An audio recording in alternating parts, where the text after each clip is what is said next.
ঈদ উপলক্ষে আমি প্রায় ৫-৬ লাখ টাকার মাল নিয়েছি, সব বাতাসে উড়ায় নিয়ে গেছে। আমার নতুন ঘরটা করছি, এর পিছনে পরে আবার ৩-৪ লাখ টাকা সব তছনছ করে দিছে, তুফানে লন্ডভন্ড করে দিছে।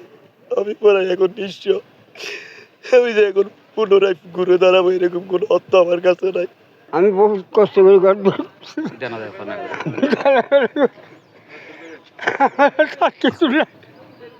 আরম্ভ হওয়ার সাথে সাথে ঘরগুলি উয়াই লই চলে যাওয়ার সাথে সাথে আমাদের মালামাল যা আছিল সব মাল লই গেছে প্রায় ৪-৫ লাখ টাকা। আমাদের এই মাছঘাটের সকল ব্যবসায়ীদেরকে যেন আর্থিক সহযোগিতা করেন, না হয় তারা পথে বসে যাবে।